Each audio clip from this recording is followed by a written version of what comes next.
प्रणाम गुरुदेव।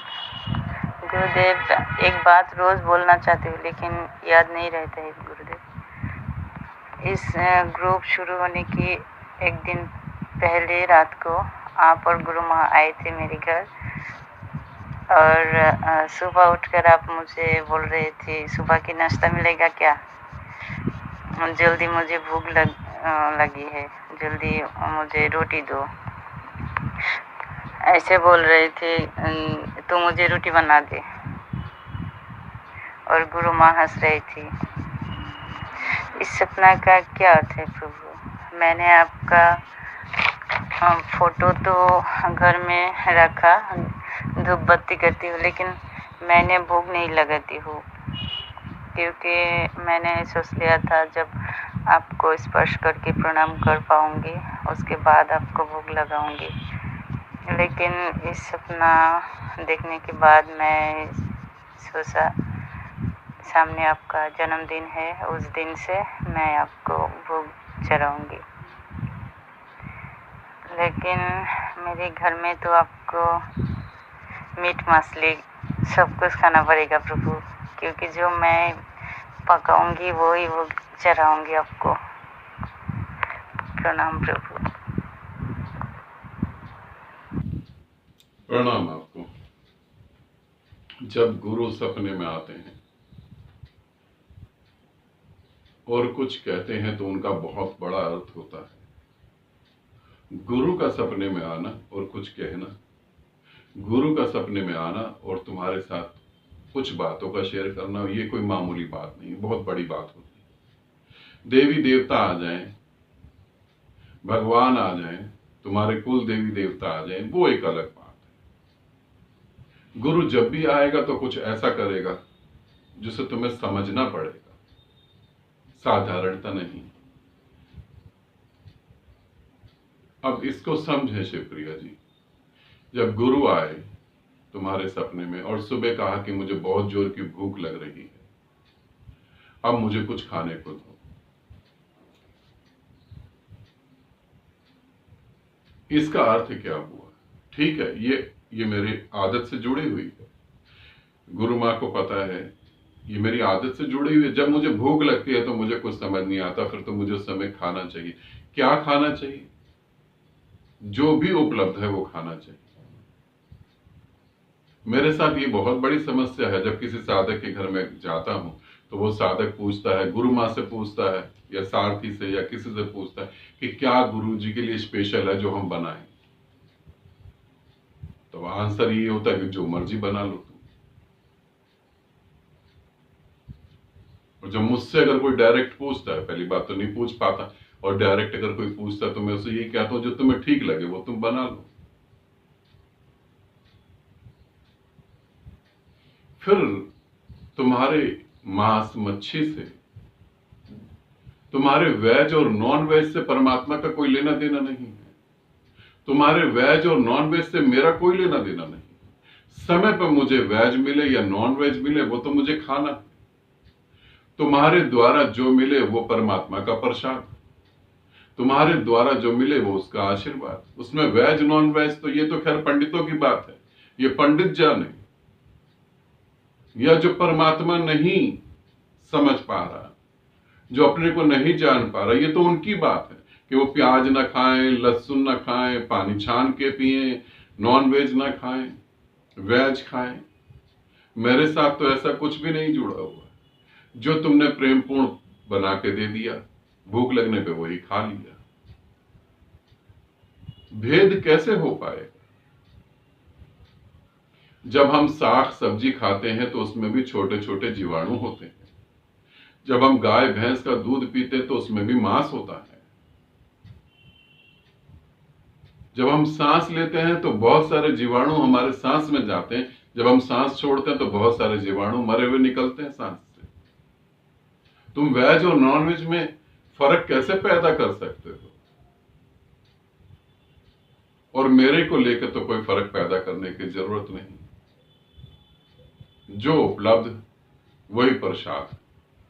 फिर चाहे वो जानवर हो, इंसान हो, कोई देवी देवता ही हो, जो समय पे मिल गया वो खा लिया। अब सपने की थोड़ी गहराई में उतरे। जब मैंने तुमसे भोजन के लिए कहा, पहली बात तो ये समझो, गुरु किसी शरीर का मोहताज नहीं है। यदि ठीक ठीक समझो तो गुरु को शरीर धारण इसलिए करना पड़ता है, परमात्मा को शरीर धारण इसलिए करना पड़ता है ताकि वो तुम्हें बता पाए, तुम्हें समझा पाए। मैं तुम्हारे भीतर उतना हूं जितना इस शरीर के भीतर हूं।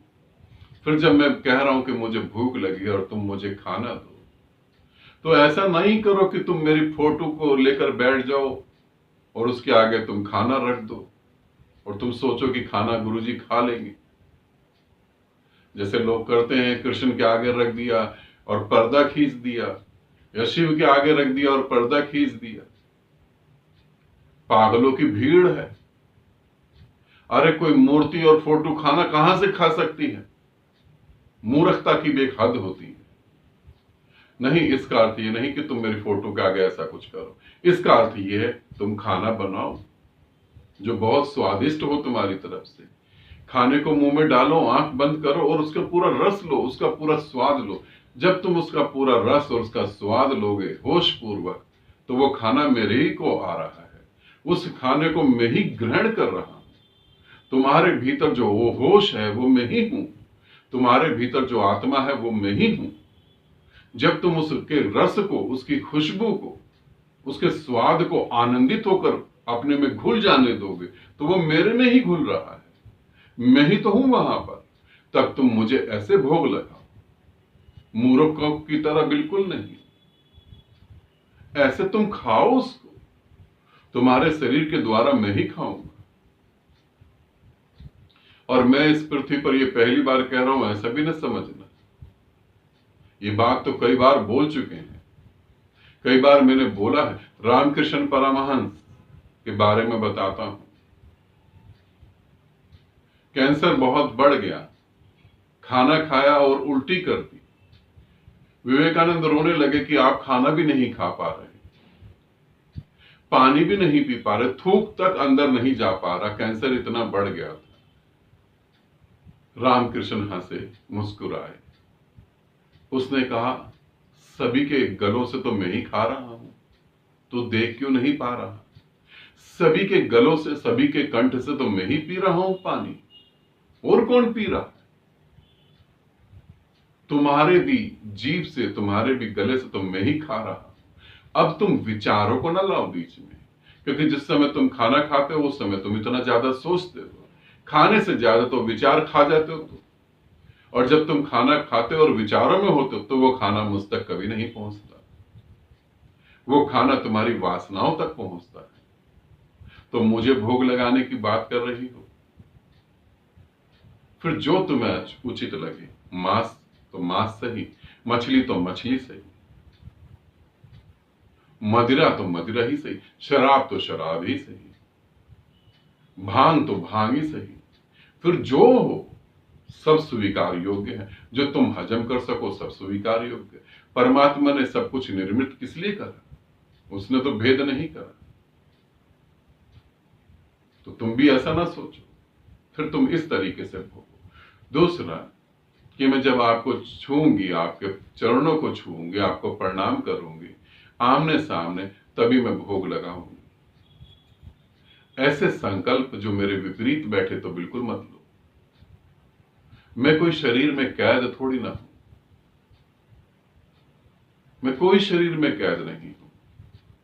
ये शरीर तो बस कुछ समय के लिए है ताकि तुम्हें कुछ बता पाऊं। मैं कैद नहीं हूं। जब तुम मुझे मिलोगी और मुझे छुओगी, तब तुम भोग लगाओगी। तुम अपने को ही छू लो, वो भी तो मैं ही हूं। तुम्हारा मैं होना तो भ्रम है और कुछ भी नहीं, वो भी तो मैं हूं। अपने को छुओ, अपने को प्रेम करो और भोग लगाओ, खाओ। फिर मेरे जन्मदिन पर मेरा जो मैंने शरीर धारण करा उसका तो जन्मदिन हो सकता है, मेरा तो कोई जन्म नहीं हुआ। मैं कभी जन्मा नहीं हूं, मैं कभी मरा भी नहीं हूं। ना मैं जन्मा हूं ना मैं मरा हूं। जन्म मरण के पार हूं मैं, शरीर पैदा हुआ, तो मैं तुम्हें यही कहूंगा, शरीर पे ज्यादा न रुको। शरीर माध्यम है मेरे तक पहुंचने का, माध्यम को पकड़ के मत बैठ जाओ।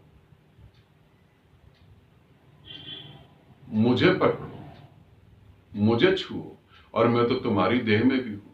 मैं तो तुम्हारे आसपास जितना निराकार उसी में व्याप्त हूं, कण कण में हूं। मेरे शरीर को लेकर जो ऐसे संकल्प कर लेगा, वो मेरे विपरीत चला जाएगा। मैं प्रेम हूं, जितना तुम प्रेम में बह सको बहो, तुम मुझ में ही आ जाओगे। ऐसे समझो, सपने का अर्थ यही है। गुरु मां हंस रही थी क्योंकि गुरु मां सारी लीला जानती है। वो जानती है क्या हो रहा है, क्यों हो रहा है, इसलिए वो हंस रही थी। ठीक है, आनंदित रहो, सदा खुश रहो। बहुत बहुत प्रेम आप सभी को।